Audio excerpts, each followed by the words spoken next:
એકાદશી. શ્રીજી મહારાજ વચનામૃત ગઢડા મધ્ય 8માં એકાદશીનો શાસ્ત્રોક્ત મહિમા જણાવતા કહે છે કે એકાદશીનું વ્રત કરવું તેની તો એમ વિગતિ છે જે પૂર્વે ભગવાન 10 ઇન્દ્રિયો અને 11મું મન તેને અંતર સન્મુખ કરીને પોઢ્યા હતા. તે સમયમાં નાડીજંગનો દીકરો જે મુરદાનવ તે યુદ્ધ કરવા આવ્યો.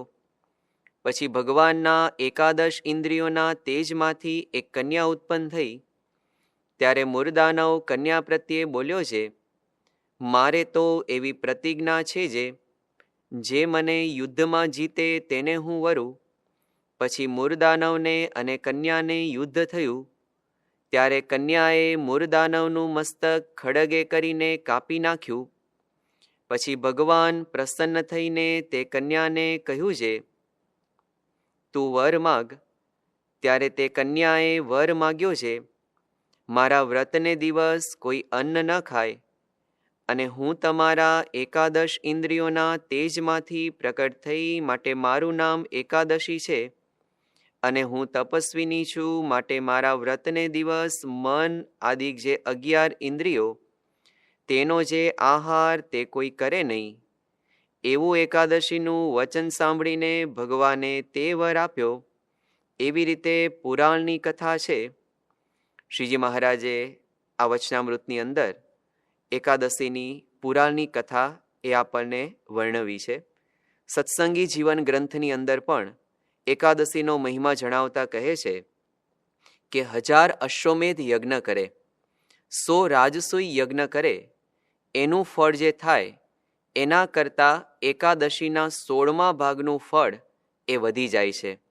બ્રહ્મ સ્વરૂપ યોગીજી મહારાજ પણ આ એકાદશીનો મહિમા જણાવતા અવારનવાર કહેતા કે એક એકાદશીનો ઉપવાસ કરીએ તેનું 1 લાખ વર્ષ સુધી રોજ 60,000 ઋષિઓને જમાડીએ એટલું ફળ એ આપણને થાય છે. યોગી બાપા તો ઉપવાસના 11 ફાયદા પણ જણાવતા. પહેલો, અજીર્ણ મટી જાય. બીજું, શક્તિ સચેતન થાય. ત્રીજું, આત્મબળ વધે. ચોથું, મોટા પુરુષ રાજી થાય. પાંચમું, ભગવાનનો સાક્ષાત્કાર થાય. છઠ્ઠું, તપ જેવું વાલું છે વાલમને. સાતમું, દેહ દમન ને આત્મવિચારથી ઇન્દ્રિયો અંતઃકરણ જીતાય. આઠમું, સ્ફૂર્તિમાં રહેવાય. નવમું, વહેલા ઉઠાય, ઊંઘનો સંકોચ થાય. 10મું, તાવ તરિયો મંદવાળ ન આવે. અને 11મું, શરીરનો પાવર આવે. તો યોગીજી મહારાજ આ 11 ફાયદા ઉપવાસના આપણને એ જણાવતા. પરમ પૂજ્ય મહંત સ્વામી મહારાજ પણ પુરુષોત્તમ બોલ્યા પ્રીતે ગ્રંથના આધારે આ એકાદશીનો અપરંપાર મહિમા ગાતા જણાવે છે કે મેથાણમાં શ્રીહરિએ એકાદશીનું વ્રત કરવા હરિજનોને મીઠા વચને કહ્યું કે એકાદશીનું વ્રત કરવું. બધી એકાદશીને દિવસે ફલાહાર ન કરવો તે ઉત્તમ વ્રત છે. એમાં પણ દેવ પોઢી, દેવ ઉઠી અને જળજીલણી એ 3 એકાદશીએ તો ફલાહાર ન જ કરવો અને આખી રાત્રિ જાગરણ કરવું અને આનંદથી કથા કીર્તન કરવા, જેથી મહાપાતક નાશ પામે છે. કોટી યજ્ઞ જેટલું એક એકાદશીના વ્રતનું ફળ કહ્યું છે. એકાદશીના દિવસે અન્ન ખાય તેને માંસ તુલ્ય કહ્યું છે. વળી ભગવાને કહ્યું છે કે એકાદશીને દિવસે અજાણતા પણ અન્ન ખાય, જે અન્ન ખાય છે તે મને છાતીમાં બાણ મારે છે. એકાદશીને દિવસે કાચા અન્નનો સ્પર્શ પણ ન કરવો. જે રોગે કરીને પરવશ હોય એણે એક વખત ફરાળ ખાવું અને અશક્ત હોય એણે મોટી 3 એકાદશી સિવાય બીજી એકાદશીઓમાં ફલાહાર કરવો. શ્રીજી મહારાજ ધોરાજીની અંદર વિરાજમાન હતા અને ત્યાં પણ મહારાજે એકાદશીનો અપરંપાર મહિમા જણાવેલો કે અમારા ગુરુ રામાનંદ સ્વામી એકાદશી વ્રતને મુખ્યપણે માનતા. ત્યાગીઓની જેમ ગૃહસ્થોએ પણ કંઈક ને કંઈક તપ વ્રત કરવા જોઈએ. એકાદશીને દિવસે અનાજ ખાનારને શાસ્ત્રોમાં મોટું પાપ થવાનું લખ્યું છે. શાસ્ત્રમાં કહેલા સર્વ સાધનમાં અનંત ફળ એકાદશીના વ્રતમાં રહેલા છે. વર્ષની બધી એકાદશીઓ જે કરે તે ભગવાનના ધામમાં જાય છે. કોટી યજ્ઞ કરાવે તથા કરોડો ગાયોનું નિત્ય દાન કરે, નિત્ય 1 ભાર સુવર્ણનું દાન કરે, એના કરતાં પણ એકાદશીનું વ્રત અધિક છે. કોટી કલ્પ સુધી તપ્ત કૃચ્છાદિક વ્રત કરે તો પણ તેની બરોબર થાય નહીં. વિધિ સહિત કરેલા તીર્થ માત્રનું ફળ એકાદશીના વ્રતમાં આવી જાય છે. આવી રીતે કોઈ દ્રઢતાથી એકાદશી નિર્જળા કરે, સવારે વહેલા જાગે, દિવસે સૂવે નહીં અને રાત્રિના 12:15 વાગ્યા સુધી કથા કીર્તન કરીને જાગરણ કરે તો એના પર મહંત સ્વામી મહારાજ ખૂબ જ રાજીપો દર્શાવે છે. અને મહંત સ્વામી મહારાજ કહે છે કે trillions and trillions of dollars તમે એ કમાયા. મહંત સ્વામી મહારાજને એકવાર સેવક સંતોએ પ્રશ્ન પૂછેલો. તારીખ હતી 30/5/2019. વૈશાખ વદ એકાદશીનો પવિત્ર દિવસ હતો અને મહંત સ્વામી મહારાજને પૂછ્યું કે સ્વામી, આપ ટ્રિલિયન્સ એન્ડ ટ્રિલિયન્સ ઓફ ડોલર્સની વાત કરો છો તો એનાથી શું લાભ થાય? તો મહંત સ્વામી મહારાજે 3 મુદ્દા જણાવ્યા. પહેલી વાત કરી કે મોક્ષમાં પરિણમે, બીજી વાત કરી કે મહારાજનો રાજીપો વધતો જાય અને ત્રીજી વાત કરી કે અંતઃકરણ પ્યોર થાય. આપણને જે ગુણિયલ ગુણાતીત પરંપરા મળી છે એમણે ફક્ત આપણને વાતો જ નથી કરી, પરંતુ પોતાના વર્તન દ્વારા આપણને શીખવ્યું છે. પોતે પાડીને પછી પડાવ્યું, નિજ જનને દઈને ઘણું જ્ઞાન. બ્રહ્મસ્વરૂપ શાસ્ત્રીજી મહારાજ નાના હતા, 6 વર્ષની એમની ઉંમર હતી. ડુંગર ભગત તરીકે એ પોતે કુટુંબમાં લગ્ન પ્રસંગે કરમસદ ગયેલા. લગ્નને દિવસે એકાદશી હતી, આથી ડુંગર ભગતે ઉપવાસ કરેલો. મોટાભાઈએ ઉપવાસ છોડવા આગ્રહ કર્યો. ડુંગરભાઈએ કહ્યું, મેં શાસ્ત્રમાંથી સાંભળ્યું છે કે એકાદશીને દિવસે અન્ન ખાવું તે માંસ અને મદિરાના આહાર બરાબર છે, માટે હું તો નહીં જ જમું. જાનમાં આવનાર લગભગ 400 કુટુંબીજનોએ બપોર સુધીમાં સમજાવ્યા, કોઈનું ન માન્યું. એક જ રઢ કે એકાદશીએ અનાજ ન જ ખવાય. આખા કરમસદના લોકો આ બાળ ભક્તરાજના ડુંગર ભગતના દર્શને આવ્યા અને બાળક પ્રત્યેના પ્રેમને કારણે સૌએ આગ્રહ છોડી, હઠાગ્રહ છોડી આણંદથી બરફી પેંડા મંગાવી અને ફરાળ કરાવ્યું. શ્રીજી મહારાજે કારેણીના 3જા વચનામૃતમાં જે વાત કરી કે સારો હોય તે તો બાળકપણામાંથી જ જણાય. નાનપણની આ દ્રઢતા બ્રહ્મ સ્વરૂપ શાસ્ત્રીજી મહારાજના જીવનમાં છેલ્લા શ્વાસ સુધી આપણને દેખાય છે. શાસ્ત્રીજી મહારાજ 85 વર્ષની ઉંમર સુધી નિર્જળા ઉપવાસ એ કરતા. આવી જ દ્રઢતા આપણે ગુરુહરિ પ્રમુખ સ્વામી મહારાજના જીવનમાં પણ જોઈ છે. એક વખત શાંતિલાલ વડોદરા પાસે રાજનગર ગામમાં ગયા. એમની ઉંમર 8-10 વર્ષની હતી. સાથે મિત્રો હતા ને રાજનગરમાં ભાદરણના છોટુભાઈ રહેતા. એમને સંકલ્પ થયો કે એકાદશી હોવાથી છોકરાઓને જમાડવા. વળી શાંતિલાલ ઉપર એમને બહુ હેત હતું, માટે એમને આગ્રહપૂર્વક જમવા બોલાવ્યા. તેઓ પહેલેથી ફરાળી એકાદશી કરતા. શાંતિલાલ કહે, મારે એકાદશી છે. છોટુભાઈએ ખૂબ આગ્રહ કર્યો. શાંતિલાલ રડી પડ્યા. પછી છોટુભાઈએ એમની તપની રુચિ જોઈ ફરાળ મંગાવીને જમાડ્યા. આ દ્રઢતા એમના જીવનમાં આપણે મોટી ઉંમર સુધી જોયેલી છે. ઈસવીસન 2002ની સાલની અંદર પરમ પૂજ્ય પ્રમુખ સ્વામી મહારાજ અમદાવાદમાં વિરાજમાન હતા. એકાદશીનો દિવસ હતો અને સ્વામી બાપાની તબિયત થોડી ખરાબ હતી. 102 ડિગ્રી એમને તાવ આવેલો. રાત્રે પ્રમુખ સ્વામી મહારાજ ફરાળ અંગીકાર કરતા હતા. સામે સંતો દર્શન કરવા માટે બેઠા હતા. એમાંના એક સંતે એ પ્રમુખ સ્વામી મહારાજને વાત કરી કે સ્વામી, માંદગીમાં ફરાળ ના ફાવે, ખીચડી અને મગ જેવું હોય તો સારું, અને ધર્મામૃત પ્રમાણે 80 વર્ષની ઉંમર પછી ફરાળ કરાય, ફરાળની જગ્યાએ અનાજ વગેરે ખાઈ શકાય એવું કહ્યું છે, લખ્યું છે. એ વખતે પ્રમુખ સ્વામી મહારાજ બોલ્યા કે શાસ્ત્રીજી મહારાજ અને યોગીજી મહારાજ કોઈએ 80 વર્ષની ઉંમર પછી પણ એકાદશીએ તો અનાજ ખાધું જ નથી. પોતાના ગુરુની સામે જ કાયમ એમની દ્રષ્ટિ એ રહેતી. મહંત સ્વામી મહારાજના જીવનમાં પણ આવી જ દ્રઢતાના દર્શન એ આપણને અવારનવાર એ થતા રહે છે. નવેમ્બર 2018ની સાલમાં મહંત સ્વામી મહારાજ ભાદરા પધારેલા અને રાત્રિ ભોજન બાદ ભાદરાની અંદર મંદિરમાં પહેલેથી સેવા આપતા સતીશભાઈ મોદીએ એક જબરજસ્ત પ્રસંગ કહ્યો. ઈસવીસન 1983ની સાલની અંદર મહંત સ્વામી મહારાજને પાઇલ્સ એટલે કે હરસની બીમારી થયેલી અને બારડોલીમાં ઓપરેશન કરાવવાનું એ નક્કી થયું. પણ એ દિવસે એકાદશી હતી. તારીખ હતી 19મી ઓગસ્ટ 1983. મહંત સ્વામી મહારાજે નિર્જળા ઉપવાસ કર્યો ને સુરત જઈને પારણા કર્યા. સેવકે પૂછ્યું કે ઓપરેશન હતું છતાં કેમ ઉપવાસ કર્યો? સ્વામીશ્રીએ તરત જ એ તો કરવાનો જ હોય ને. એવી મુખ તથા હસ્ત મુદ્રા કરી. સંતોએ પૂછ્યું, છૂટ લઈએ કે પાણી પી લઈએ એવું ના થયું? સ્વામીશ્રીએ દ્રઢ અને સ્પષ્ટતાથી એ ના પાડી. મહંત સ્વામી મહારાજ આજે આપણને જે એકાદશીએ નિર્જળા ઉપવાસની, દિવસે ન સૂવાની અને રાત્રિએ જાગરણ કરવાની જે વાત કરે છે, એ એમણે પણ મોટી ઉંમર સુધી એમના જીવનની અંદર એ દ્રઢતાથી એ પાડી છે અને પછી આપણને વાત કરે છે. એપ્રિલ 2019ની સાલની અંદર મહંત સ્વામી મહારાજ સારંગપુરમાં વિરાજમાન હતા અને એ વખતે એકાદશીની વાત નીકળી ત્યારે મહંત સ્વામી મહારાજ એ બોલ્યા કે અમે પણ ઠેઠ 83 વર્ષ થયા ત્યાં સુધી આ રીતે એ વ્રત અને તપ એ કર્યા છે. સદગુરુ નિષ્કુળાનંદ સ્વામીએ જે લખ્યું કે એની રીતે આપણી રે બીજી રીતે બાદ, તો આપણે પણ એકાદશી વ્રતની એ દ્રઢતા કરીએ. નડિયાદના હરિભક્તોએ યોગીજી મહારાજની 77મી જન્મજયંતિ ઉજવવાનું આયોજન નક્કી કરેલું. યોગીજી મહારાજ નડિયાદ પધારેલા.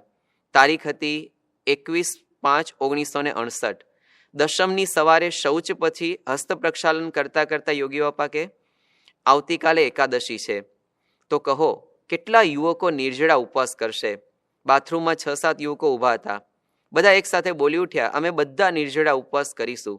ત્યારે યોગી બાપા કહે, આવતીકાલે 101 યુવકો નિર્જળા ઉપવાસ કરે એવો સંકલ્પ થાય છે. યોગી બાપાનો સંકલ્પ જાણીને એક યુવકે ઉત્સાહમાં આવીને કહ્યું, બાપા સાંજ સુધીમાં આપની પાસે 101 યુવકો જ નહીં પરંતુ 151 ઉપવાસી યુવકોના નામનું લિસ્ટ કરીને આવીશ. યોગી બાપા અત્યંત પ્રસન્ન થઈ ગયા, કેમ કે યોગી બાપા તો YYUC ચલાવતા, યોગી યુવક ઉપવાસ કોલેજ, અને પેલા યુવકની પીઠ ઉપર 4 ધબ્બા મારતા કે જાઓ લિસ્ટ કરવા માંડો. પછી યોગી બાપાએ દાંતણ હાથમાં લીધું અને ડોલતા ડોલતા કે તમને સૌને આજે જયંતિ ઉજવવાનો આનંદ છે, પણ આજે મને શેનો આનંદ છે એની તમને ખબર છે? સેવક સંતે કહ્યું, ના, આપને શાનો આનંદ છે? યોગી બાપા કે આવતીકાલે એકાદશી છે ને 151 યુવકો નિર્જળા ઉપવાસ કરશે એનો મને આજે અત્યંત આનંદ છે. એકાદશીનો આનંદ મહિમા શ્રીજી મહારાજે બહુ કહ્યો છે. હું તો એકાદશી આવે પછી બીજી એકાદશી ક્યારે આવે છે એ માટે દિવસ ગણ્યા કરું. આવો ઈશક આજે યુવકોએ વચન અદ્ધર ઝીલી લીધું, એનો આજે આનંદ ઉભરાય છે. એકાદશીનો ઉપવાસ કરે એને મહારાજ સાક્ષાત દર્શન આપે. નિર્જળા એકાદશી કરનાર યુવકો પર યોગીજી મહારાજનો કેટલો અને અનહદ રાજીપો છે એ આ પ્રસંગમાં આપણને સ્પષ્ટપણે દેખાય છે. માટે આપણે પણ આવો રાજીપો લેવા એકાદશી નિર્જળા કરીએ. જો તે ન થઈ શકે તો એ દિવસે આપણે સજડા એકાદશી કરીએ, અને કદાચ સજડા પણ શક્ય ના હોય તો ફળાહાર કરીએ. કેમ કે મહારાજે કારેણીના 10મા વચનામૃતની અંદર વાત કરી કે તપે કરીને ભગવાનને રાજી કરવા. મહિનામાં 2 વાર એકાદશી આવે છે. આવું તપ કરી ભગવાન અને સંતનો અપાર રાજીપો આપણે એ પ્રાપ્ત કરી શકીએ. એ જ મહારાજ અને સ્વામીના શ્રી ચરણોમાં પ્રાર્થના. એકાદશીના વ્રતના પાલનની દ્રઢતા એ જોવા મળે છે. એમના જીવનની અંદર ગમે જેવા વિપરીત સંજોગો હોય કે શારીરિક નાજુક વિષમતાઓની વચ્ચે પણ સત્પુરુષો ક્યારેય આ એકાદશીનું જે વ્રત એના પાલનમાંથી એ ક્યારેય ડગ્યા નથી. તો સત્પુરુષોના જીવનમાંથી આપણને પણ અનેકાનેક પ્રેરણાઓ મળે છે એમના પ્રસંગોના મનન દ્વારા. આજે આપણે પરમ પૂજ્ય પ્રમુખ સ્વામી મહારાજ અને પરમ પૂજ્ય મહંત સ્વામી મહારાજના કેટલાક જીવન પ્રસંગોનો આસ્વાદ માણીશું. એના દ્વારા આપણે પણ આ વ્રતની દ્રઢતા આપણા જીવનની અંદર વિશેષ થાય એના માટે પ્રયત્ન કરીશું.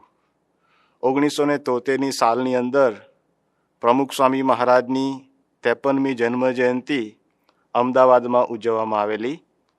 ત્યારબાદ પ્રમુખ સ્વામી મહારાજ વાસદ પધારેલા અને વાસદની અંદર માગસર સુદ એકાદશીનો દિવસ હતો અને એ વખતે ભયંકર ઠંડી પણ હતી અને પ્રમુખ સ્વામી મહારાજે નિર્જળ ઉપવાસ કરવાનું નિર્ધારેલું અને એ દિવસે સ્વામીશ્રીના શરીરની અંદર થોડી કસર પણ હતી અને આવા સમયની અંદર પણ પ્રમુખ સ્વામી મહારાજે આ ઉપવાસ એકદમ સારધાર પાર પાડ્યો અને સ્વામીશ્રીએ એ ઉપવાસના દિવસે પણ પોતાનું જે રૂટીન કાર્ય એ પણ ચાલુ રાખ્યું. એ દિવસે 122 જેટલી પધરામણીઓ પ્રમુખ સ્વામી મહારાજે પૂર્ણ કરી. અને પધરામણીઓ પૂર્ણ કર્યા બાદ સ્વામી શ્રી ચીમનભાઈના ઘરે ભરતકુંજની અંદર પધારેલા. ત્યાં આગળ આવીને પણ સ્વામીશ્રીએ પત્રલેખન વગેરે સેવાઓ ચાલુ રાખી. લગભગ કલાક જેટલું સ્વામીશ્રીએ પત્ર વાંચન કર્યું. પૂજ્ય ડૉક્ટર સ્વામીને ખ્યાલ આવ્યો હતો કે પ્રમુખ સ્વામી મહારાજના શરીરની અંદર થોડી કસર છે, એટલે એમણે પ્રમુખ સ્વામી મહારાજનું શરીર તપાસ્યું તો ખબર પડી કે શરીરની અંદર 102 ડિગ્રી જેટલો તાવ હતો. તો આવા કઠિન સમયની અંદર પણ સ્વામીશ્રી પોતાની સેવા ચાલુ રાખી. થોડુંક સ્વામીશ્રીને થોડું સારું લાગ્યું એટલે સ્વામીશ્રીએ ફરીથી એમની વિચરણ યાત્રા આરંભી. સ્વામીશ્રીએ દિવસે ઓડ ભરોડા થઈ અને સુંદલપુરા ગામની અંદર પધાર્યા. જ્યારે ગામમાં પ્રવેશ્યા એ વખતે રાત્રે ઘણું મોડું થયેલું, રાત્રે 12 વાગી ગયા હતા. ત્યાં પણ સભાનું આયોજન હતું એટલે સ્વામીશ્રીએ રાત્રે 12 વાગે સભા પણ કરી અને બધો જ સભાનો કાર્યક્રમ પતાવી સ્વામીશ્રી મોડી રાત્રે 1 વાગે આરામમાં પધાર્યા. તો આવી કઠિન પરિસ્થિતિની અંદર પણ શરીરની નબળાઈઓની વચ્ચે પણ સ્વામીશ્રીએ પોતાનું જે તપ એ ચાલુ રાખેલું. બીજો એક પ્રસંગ છે. સ્વામીશ્રી 1 જુલાઈ 1982ની અંદર સ્વામીશ્રી ત્યાં સારંગપુરની અંદર હતા અને એ દિવસે નિયમની એકાદશી આવી. એ દિવસે સ્વામીશ્રીએ પોતાનું નિત્યક્રમ, પૂજા, દર્શન, આરતી વગેરે બધું પતાવી અને પોતાના ઉતારાની અંદર ત્યાં બિરાજ્યા. એ વખતે સંતોએ પરમ પૂજ્ય પ્રમુખ સ્વામી મહારાજને ફરાળ કરવા માટે આગ્રહ કર્યો. સ્વામીશ્રીએ સ્પષ્ટ ના પાડી અને સ્વામીશ્રીએ વિનંતી કરી કે આજે મારે ઉપવાસ કરવો છે તો મને ઉપવાસ કરવા દો. અને એ વખતે અલ્પાહાર માટે જે સંતોએ આસન વગેરે પાથર્યું હતું એ પણ સ્વામીશ્રીએ કહ્યું કે આસન લઈ લો. સંતોએ જોયું કે સ્વામીશ્રી પોતે ખૂબ જ મક્કમ છે એટલે એમણે સારંગપુરની અંદર આપણા વરિષ્ઠ સદગુરુ સંત પૂજ્ય સંત સ્વામી રહેતા હતા, એમનો સહારો લીધો.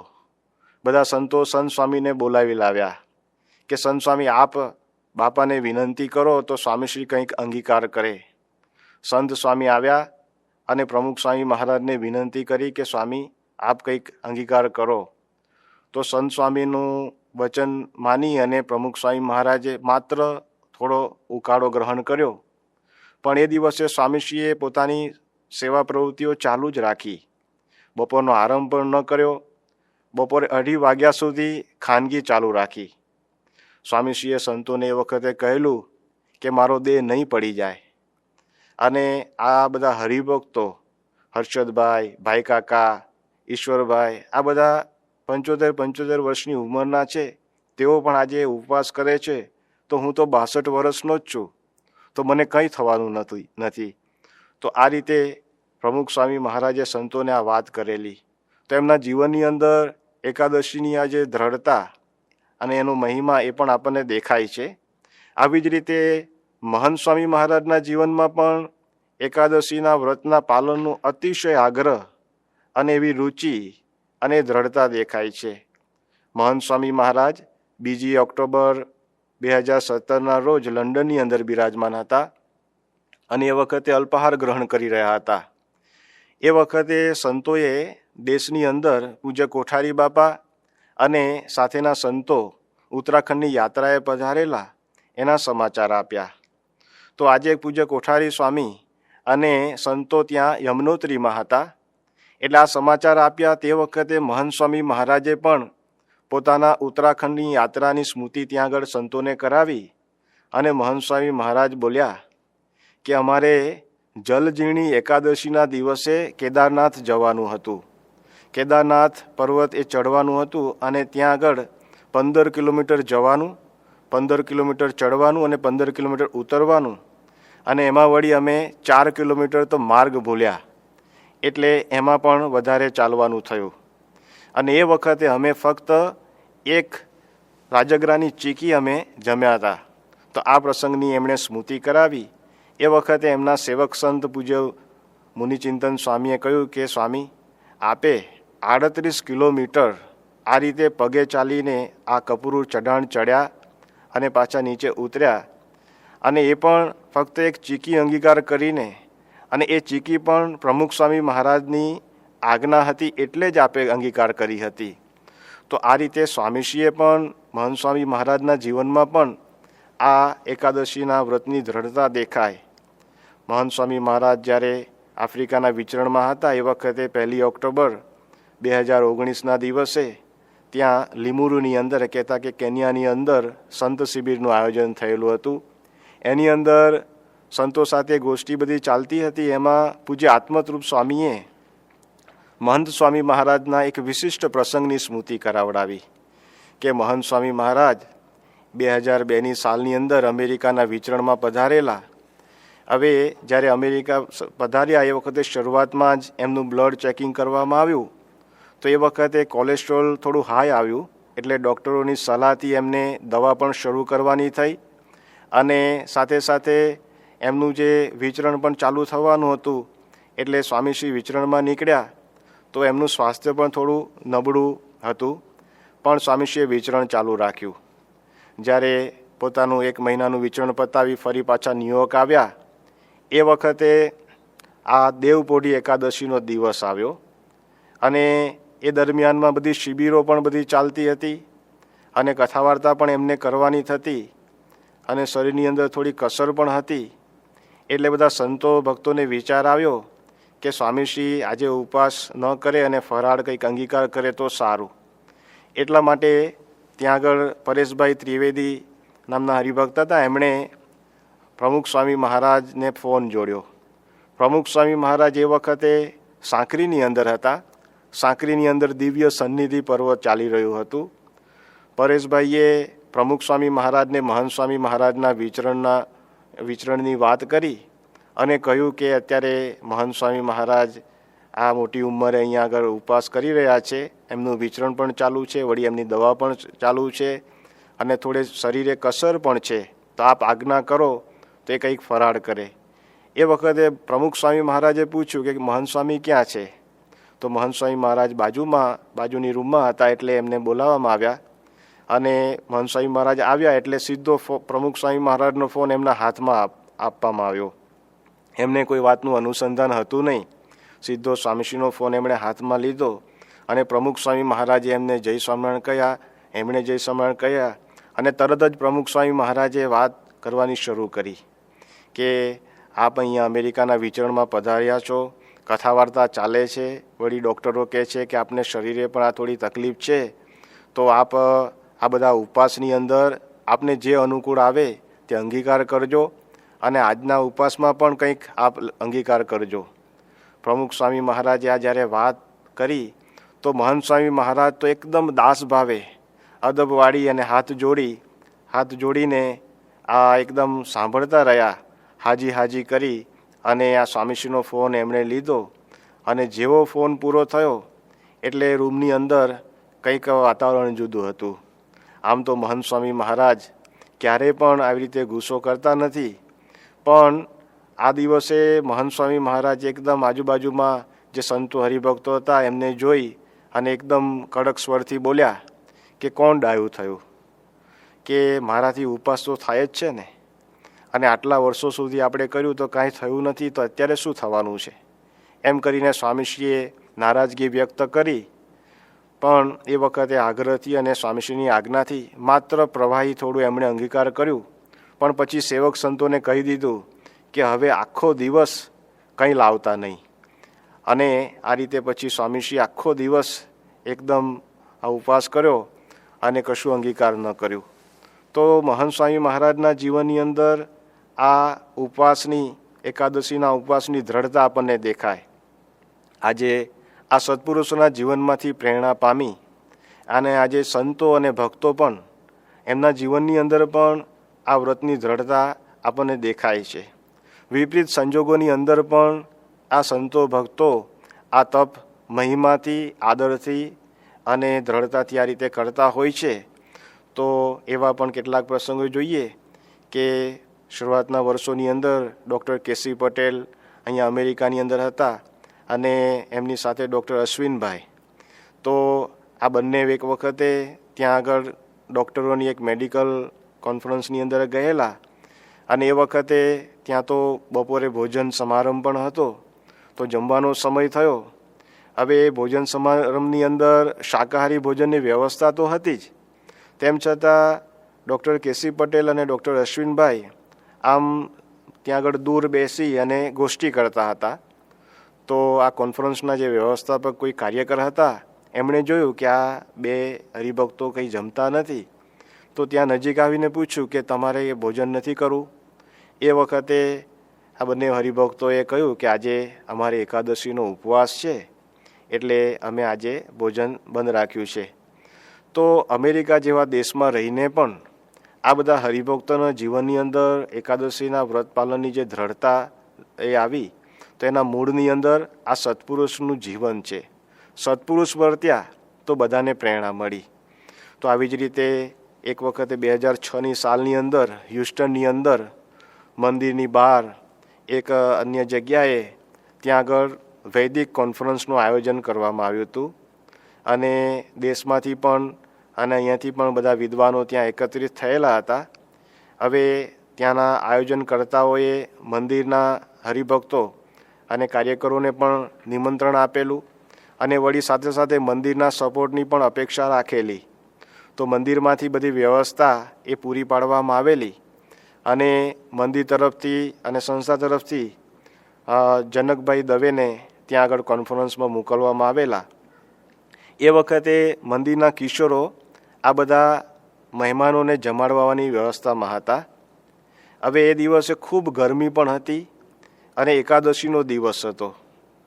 પ્રમુખ સ્વામી મહારાજની આજ્ઞાથી આ કોન્ફરન્સમાં જે બધા મહેમાનો આવ્યા હતા એમને જમવા માટે રેગ્યુલર ભોજન બનાવવામાં આવેલું, અને જ્યારે બધું તૈયાર થયું એટલે કિશોરો બધા ત્યાં આગળ એમને જમાડવા માટે ગયેલા. જ્યારે આ બધું જમાડવાનું સેવા પૂરી થઈ, તો બધા જે વિદ્વાનો હતા, પંડિતો હતા, એમણે આ બધા કિશોરોને જોઈને પૂછ્યું કે તમે બધા ક્યારે જમશો.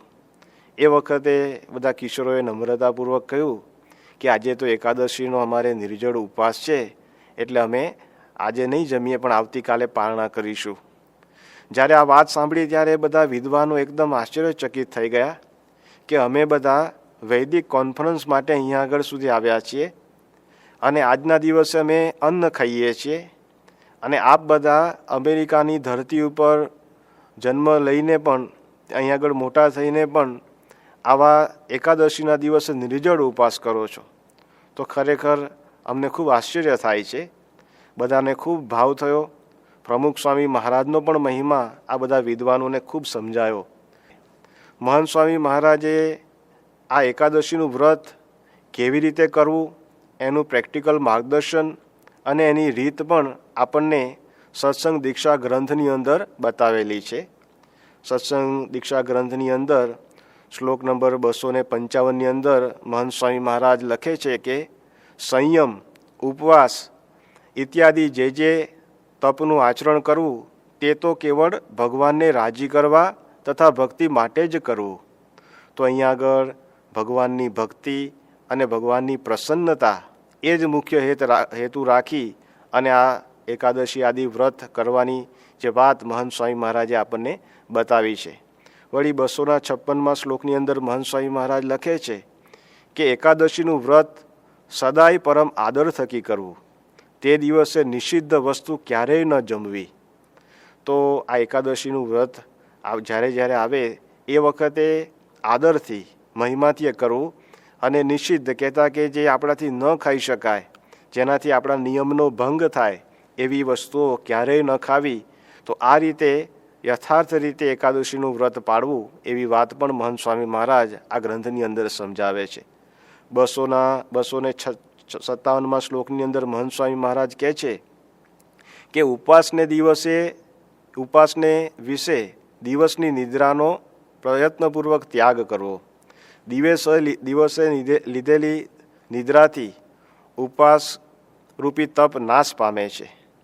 તો સ્વામીશ્રી એ પણ આપણને જણાવે છે કે ઉપવાસ કરીએ ત્યારે દિવસની નિદ્રાનો ત્યાગ કરવો. અને હાલમાં તો મહંત સ્વામી મહારાજ રાત્રિ જાગરણનો પણ ખૂબ આગ્રહ રાખે છે. એવા ઘણા બધા પ્રસંગો છે કે સ્વામીશ્રી જે કોઈ આ રીતે મોડી રાત્રે 12 વાગ્યા સુધી જાગે એના ઉપર ખૂબ રાજીપો પણ દર્શાવે છે. જાન્યુઆરી 2, 2019ના દિવસે મહંત સ્વામી મહારાજ મુંબઈની અંદર હતા અને એ વખતે પોતાના કક્ષની અંદર હતા. એ વખતે કેટલાક સંતોએ એક યાદી મોકલેલી હતી. એમાં સારંગપુરથી પૂજ્ય આત્મતૃપ્ત સ્વામી અને અમેરિકાથી પૂજ્ય કૃષ્ણપ્રેમ સ્વામી અને આનંદાનંદ સ્વામીએ જે બધા યુવકો અને સંતો વગેરે બધા જાગરણ કરતા હોય એની યાદી મોકલેલી. તો મહંત સ્વામી મહારાજ એ યાદી જોઈને ખૂબ રાજી થયા અને પછી એમણે ત્યાં સારંગપુર પૂજ્ય આત્મતૃપ્ત સ્વામીને ફોન જોડાવ્યો અને પછી એમણે ત્યાં આગળ કહ્યું કે તમે આ જે બધું આ બધાને પ્રેરણા આપો છે બહુ સારું છે અને બસ આ રીતે ચાલુ રાખજો અને આ રીતે મંડળ વધારતા રહેજો. અને પછી સ્વામી બોલ્યા કે કીપ અપ, કે ચાલુ રાખો. અને આ રીતે સ્વામીશ્રીએ ખૂબ રાજીપો બતાવ્યો. તો સ્વામીશ્રીએ આ એકાદશી કેવી રીતે કરવી એની એક રીત પણ આપણને સમજાવી અને આપણને મહિમાથી આદરથી આ વ્રતનું જે પાલન કરવું એવું આપણને સ્વામીશ્રીએ જણાવ્યું. તો ખરેખર આ એકાદશીનું વ્રત આપણા સત્પુરુષોએ એમના જીવનની અંદર ખૂબ દ્રઢતાથી પાલન કર્યું છે એનું. અને એમના જીવનની અંદર ગમે જેવી પરિસ્થિતિની અંદર પણ આ વ્રતને એમણે એકદમ યથાર્થ રીતે પાડ્યું છે અને એમના જીવનમાંથી આપણને પણ ઘણી બધી પ્રેરણા એ પ્રાપ્ત થાય છે. તો આજે મહારાજ સ્વામીના ચરણોમાં એવી પ્રાર્થના કરીએ કે એકાદશીનું આવું પવિત્ર વ્રત આપણે પણ દ્રઢ રીતે પાડીએ અને એ વ્રતના પાલનથી ગુરુહરિ પ્રમુખ સ્વામી મહારાજ અને મહંત સ્વામી મહારાજનો અતિશય રાજીપો આપણે પણ પ્રાપ્ત કરીએ. એ જ એમના ચરણોમાં પ્રાર્થના. શ્રી સ્વામિનારાયણ ભગવાનની જય. તપ કરવું એટલે પ્રેમ લક્ષણા ભક્તિ. આમ સામેથી ભગવાનને રાજી કરવા માટે જ તપ કરવું છે. એ રીતે કરવું. રાગડાના તાળ કે મારે આ કરવું જ પડ્યું છે ને આમ છે ને તેમ છે. ખાલી એકાદશી પરાણે કરે છે ને એની વાત છે. સવારથી જ ગુગળાટ ખાઈ જાય એકાદશી. એને એમ જ કે આ એકાદશી એટલે સુવાનો જ દિવસ, એવું ના કરું. એ તો કેટલું ફળ ભગવાને આપ્યું, મહાફળ આપ્યું છે ભગવાને. કેટલા ચાંદ્રાયણને વ્રતાદિક કરે એ બધાનું ફળ એક એકાદશીમાં છે. સાહિત્ય વ્યવસ્થિત કરે પણ વિશ્વાસ જ ના હોય ભગવાનમાં. આ બધું હોય બધું મારાથી ના થાય, ઢીલું પૂછું મૂકે કાંઈ ના થાય. એટલે પ્રેમથી, પ્રેમ લક્ષણાથી. એટલે જેમ આપણે કોઈને દાન આપીએ છીએ ને દાન, એટલે એવી રીતે ભગવાનને દાન કરવું. આ તપનું તપને આ ભગવાન તમારી શરણે તમારો દાસ છું અને આ મારું તપ સ્વીકારો. તે એવી રીતે કરે તો ભગવાન રાજી થાય. આજે એકાદશીનો દિવસ છે. વિવેક સાગર સ્વામીએ એકાદશીનું મહાત્મા આપણને બહુ સુંદર રીતે કહ્યું. દેહ કરીને કરવાની ને આધ્યાત્મિક રીતે બે. અહીંયા કીર્તનમાં બ્રહ્માંડ સ્વામીએ ગાયું એ પણ આધ્યાત્મિક રીતે એકાદશીની વાત કરી કે આપણા જે નિયમ ધર્મની દ્રઢતા અને હરિજન હોય તે હરિને ભજે. સત્સંગી છે અને બીજું કંઈ હોય, ખરેખર સત્સંગી થયા અને હોય ખરું. એટલે સ્વામી કે આપણે ભગવાનના ભક્ત થયા, સત્સંગી થયા, એને માટે આ બધી વાત છે. અને એના જીવમાં બીજી વાત હોય નહીં. જ્યાં સુધી જગત છે ત્યાં સુધી ભગવાન ભજાય નહીં. જ્યાં સુધી દેહ ભાવ છે ત્યાં સુધી પણ ભગવાન ભજાય નહીં. આ બધા ભાવનો ત્યાગ થાય તો જ ભગવાન ભજાય. તો જ આ બધા નિયમ ધર્મ આજ્ઞા ઉપાસના બધી દ્રઢ થાય, સત્સંગની પણ સેવા થાય અને અહીં આવીને બેસાય. નહીં તો બજારમાં. એટલે કહેવાનું શું છે કે એનું ભજન થાય છે આપણને.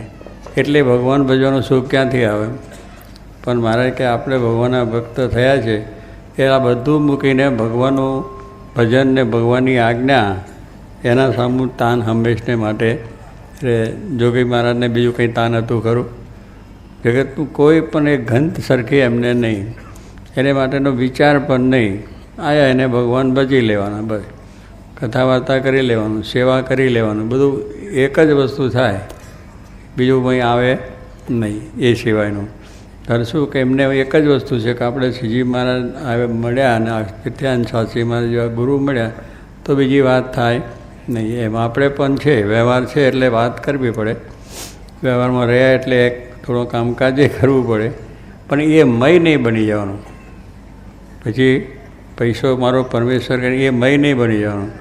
પછી આ ગુરુ એને કરી દેવાના નહીં. ગુરુ તો જોગી મહારાજ બ્રહ્મરૂપ આપણને બધાને ભ્રમરૂપ કરી નાખે, માયાના ભાવને મુકાવી દે, અક્ષરધામનું સુખ આપી દે એ ગુરુ. ગુરુ બંધન માત્ર ટાળી નાખે એ ગુરુ. ગુ એટલે અંધકાર અને રૂ એટલે પ્રકાશ. એટલે આપણું અજ્ઞાન, રૂ એટલે શું? અંધકાર આપણામાં કેટલો બધો પડે, કામ ને ક્રોધ ને લોભ ને મમતા ને મારું ને તારું ને આ બધા માયા જગત એટલી બધી વર્ગી છે ચારે બાજુથી, તે ભગવાન ભજવા નવરા નથી. પણ એ બધું આપણામાં પેઠું છે એ કાઢવા માટે ગુરુ એટલે એનો અંધકાર આપણો જે કાઢી નાખે અને પ્રકાશ, જ્ઞાનનો પ્રકાશ, ભગવાનનો મહિમાનો, કથા વાર્તાનો, સત્સંગનો અને ભજન ભજન ને ભજન. બીજું કંઈ હોય ખરું? બધા 500 સંતોએ ઘર મૂકી દીધા, પછી શ્રીજી મહારાજ સિવાય બીજું સુખ માન્યું ખરું? માન્યું જ નથી એમને. બટા હરિભક્તો જુઓ, દાદા ખાચર, ભરતભાઈ, બીજા ત્રીજા ગયા થયા, બીજા ત્યાર પછી બધા આપણે જોઈએ છે અત્યારે કે એનું એક જ વજન હોય, બીજું કંઈ હોય જ નહીં. એવા ઘણા ભક્તો છે બધા. આપણે એવું નથી કે એક જ છે, પણ કેવું મહારાજ વખત હતા, શાસ્ત્રીમાન જોગીમાના વખતમાં છે, તો આ બધાને રંગ ચડાયો છે તો આપણે બધા બેઠા છીએ. એટલે મેં સત્સંગી છે ને મારે કંઈ બીજું હોય નહીં. એટલે એ પ્રમાણે મહારાજની જે આજ્ઞા છે કે જે આજ્ઞામાં રહેવાનું અને આજ્ઞામાં રહીને આપણું કામ કરવાનું. તારે એવી જો આજ્ઞા બરાબર સારધાર હોય તો એ એકાદશી સાચી કહેવાય. એટલે ઇન્દ્રિયોનો સંયમ આવ્યો, ખાવાનું પીવાનું બધું જે છે એટલે એમાં થોડો સંયમ છે. પછી એક સાર કહ્યું ને કે ભાઈ ફર્સ્ટ ક્લાસ ને સેકન્ડ ક્લાસની એ તો છે જ, એમાં વાંધો નથી. એ રીતે પણ કરે તો એ ઉત્તમ વસ્તુ છે કે ફર્સ્ટ ક્લાસ ના તો સેકન્ડ ક્લાસ થાય, સેકન્ડ ક્લાસ તો થર્ડ ક્લાસ થાય. પણ એકાદશી કરવી, દેહને દમન તો આપવું, ઇન્દ્રિયોને સંયમ તો આપવો જ, ભગવાનનું ભજન તો કરવું જ, એ ઉપરની બધી વાત છે. તો એ આપણે થઈ જાય ત્યારે શું કે આ બધી ભગવાન સંબંધિત પછી ક્રિયા હોય. આજે આપણે એકાદશી છે અને પછી બજારમાં આ જ કરી આવવાનું, ફલાનું કરી આવવાનું, પછી ખાવામાં પણ આજે જરા કોટા સારા છે લાવો જી હે સાંભળીને બંધ થઈ જાય. પણ એ બધું મન જ ના થાય, સંકલ્પ જ ના થાય, ઉઠે જ નહીં સંકલ્પ કે મહારાજનું ભજન. આ તો કંઈ છે જ નહીં. સવારથી ઉઠે ત્યારે જોગી મહારાજ શું કહે, સવારથી ઉઠ્યા એટલે રસોડા સામે વાત જ નહીં, એની સુગંધ પણ લેવા ના જોઈએ કે ત્યાં જમવાનું થતું હોય, ઠાકોરને થાળ તો થતો હોય ને, પણ એની સુગંધ લેવાય પણ ના જવું. એટલે એની વાત કહેવાનું શું કે જીવમાંથી એવું રાખવાનું કે આજે રસ્તા બંધ, જેમ એમ રસોડું બંધ જ છે આપણે માટે, ઠાકોરજી માટે, બીજા માટે તો બધું હોય થાળ બાળ કરવાનું. એટલે પણ એવી વાત એમની આજ્ઞા. એટલે એમને શું એનો વિચાર જ ન કરો કે આજે આપણે કહીશું નહીં, માળા લઈને ભજન કરવાનું ને કરાવવાનું, કથા વાર્તા કરવી ને કરાવવાની, એ જ વિચાર એ જ સંકલ્પ હોય તો આપણને કોઈ જાતનો વાંધો આવે નહીં. એ એકાદશી આપણી થઈ કહેવાય. નકર પછી ખાવાના વિચાર થાય, ફરી બીજા સિનેમા નાટકના ટીવીના જ વિચાર થાય, તો એ તો બધું પછી એકાદશી એમ જ ગઈ ને. ભગવાનની મૂર્તિને ભગવાનનું ભજન મૂકીને અત્યારે એના ઉપર બેસીએ તો એકાદશી શું? કેટલાક આ અષ્ટમી આવે, જન્માષ્ટમી, ત્યારે જુગાર રમવા બે બધા ઘરમાં બૈરા છોકરા ભેગા થઈને લ્યો, ઘરમાં ને ઘરમાં જુગાર રમી લે.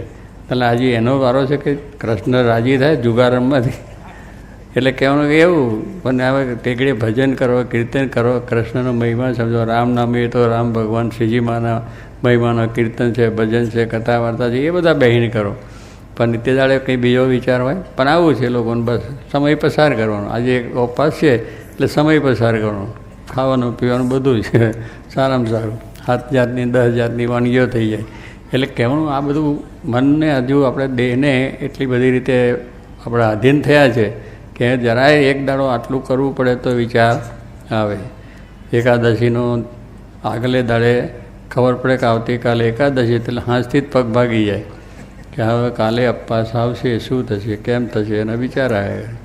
એનો વિચાર શું કરવાનો છે કે આપણે વિચાર કરવાનો ક્યાં છે? ભગવાનની દયાથી બધું થઈ જાય. પણ કહેવાનું શું કે એમ એક શબ્દ સાંભળીને પણ મોરા પડી જાય. પણ સ્વામી કે હજારો આપણે કાર્યો બધા થયા છે અને હજારો વખત સુધી ખાધું હશે, હજારો જન્મ સુધી પીધું હશે, હજારો જન્મ સુધી જોયું હશે અને એ બધા ઘણા જાતના બધા કર્યા હશે. હવે આ જન્મે કદાચ એક દિવસ આપણે જો આ રીતે રહીએ તો પછી વાંધો કંઈ આવે નહીં.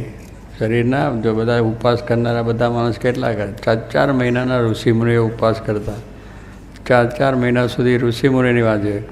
અને વળી ખાવાની અંદર કંઈ ફરારમાં બધી વાનગીઓ નહીં, પાંદડા ખાઈને રહે, એટલે ફળફળાદી કરીને રહે, કેટલાક દૂધ ઉપર રહે. આવા બધા ઘણા આપણા આગળના વાત કરીએ છીએ અને અત્યારે પણ ઘણા કરે છે. અત્યારે આપણે મહારાજના વખતમાં કરીને અત્યારે આ સંતો બધા કરે છે જોગીમાની આજ્ઞા પ્રમાણે. એટલે કે એનાથી દેહ પડી જતું નથી, પણ મન મોરું પડે છે, મનની નબળાઈ છે, એટલે મારાથી નહીં થાય એવા મોરા વિચાર આવે એટલે પછી થઈ ગયું. બીજાને પાછો મોરો પાડી દે કે સારું મારે તો આજ કંઈ થાય એવું નથી લાગતું ને બહુ આમ છે ને તેમ છે, તને કેમ છે? તો કે તારા જેવું મને છે. એટલે એ બીજું શું કરે? જેને બળ નથી, જેને કરવું નથી, જેને સંકલ્પ, એટલે એને પાસે જાઓ ને તમે પૂછો તો કંઈ કામ થાય? એ કંઈ તમને કંઈ કથા વાર્તાની વારે બળની વાત કરે ખરા? ના કરે. હવે એની પાસે શું આપણે આશા રાખી? એની પાસે હોય જ નહીં. એમાં આપણે સ્વામી કહે છે જો એવા ધર્મ, જ્ઞાન, વૈરાગ, ભક્તિ, કથા, વાર્તા, કીર્તન એમની પાસે જઈએ તો આપણને કંઈ બળની વાત કરે કે ના? જોગી વખત ના શું થાય? લાવો બસે 2 કિલો બળ આપવાની વાત કરે તો એની આગળ પછી આપણે મોરી વાત થાય, હા બાપા થઈ રહ્યું, હાથ જ જોડી લેવાના અને થઈ જાય. પણ કહે બાપાને એટલું બધું મોરી વાત કરે તોય નહીં, પાણી પીવાની વાત કરે તો કહે નહીં. એટલે એટલી બધી એમની પોતાની જો દ્રઢતા શ્રદ્ધા હતી તો બીજાને પણ એ શ્રદ્ધા થાય. પણ આપણે જ મોરી વાત કરીએ કે આ તો બને નહીં, ના તો થાય નહીં, કરે નહીં, જગતનું બધું થાય પણ ભગવાનનું ના થાય. તો એ બધી વસ્તુને મૂકીને સુરવીર થઈને સ્વાય કે સુરવીર થાયનું આ કામ છે. ચીર સાટાની વાત છે તો એ આપણે કરવાની વાત છે. એકાદશીનો મહિમા એ કે ઇન્દ્રિયો, અંતસ્કરણ એ બધાની દ્રઢતા કરવાની છે, જીવમાં પણ દ્રઢતા કરવાની છે કે ભગવાનની દરેક આજ્ઞા પડાશે. ભગવાનની દરેક આજ્ઞા મારાથી પડાશે, ના કેમ પડાય? બળ રાખે તો બધી આજ્ઞાઓ પડે છે, ના તો પડાય એવું કશું છે નહીં. પણ પેલું બળ ના હોય એને પાછું રડતા હતા અને પિયરિયા મળ્યા. પેલા એમ કહે છે ને ભાઈના રડતા એને પછી પેલા પિયરના આવ્યા એટલે એની વાતની થઈ ગઈ. એટલે એને જોગ થઈ ગયો કે બહુ સારું રડતા, ચાલો એટલે લઈ લે. કારણ કે આપણે પણ એવું છે ને રડતા એની પાસે જઈએ કે મારે તો આવું થાય છે કે સારું કાંઈ નહીં, આપણે શું જરૂર છે? બધા કંઈ ઘણા દાડા એકાદશી કરીને કરશે, આપણે ના થાય તો કંઈ નહીં, મોરી વાત કરી નાખે. એટલે એવી મોરી વાત નહીં, ભજન, કીર્તન, કથા વાર્તાની અંદર થઈ જાય. એટલે કહેવાનું શું છે કે ભગવાન મળ્યા છે એટલે આપણે બધી અગવડો વેઠીને પણ, મુશ્કેલીઓ વેઠીને પણ ભગવાન ભજ્યા છે. કેટલાય માણસો તો તપ કરી નાખ્યા છે, હાડકાં ગાળી નાખ્યા છે, આવા બધા દાખલાઓ કર્યા છે. તો અહીં સ્વામી કહે છે એ બધામાં એમને એમ કર્યું તો એ રહી ગયા. કારણ કે ભગવાન પ્રગટ ભગવાનને સંત મળ્યા નહીં તો નથી થયું. આપણે તો 2 વસ્તુ મળી ગઈ. બીજી મહારાજ સાક્ષાત એમનો જન્મ અને જોગી મહારાજ જેવા ગુરુ મળ્યા. એટલે ભગવાન સંત 2 મળ્યા છે શું ન થાય? એ દેહ કરીને ભજને થાય, ઉપવાસે થાય, કથા વાર્તા થાય, ભજન થાય, બધું થઈ. એટલે એવું છે. તો આ પ્રમાણે મહારાજ કહે છે સર્વને ભગવાન ભજીને સુખ્યા થવું. સહજાન સ્વામી મહારાજ.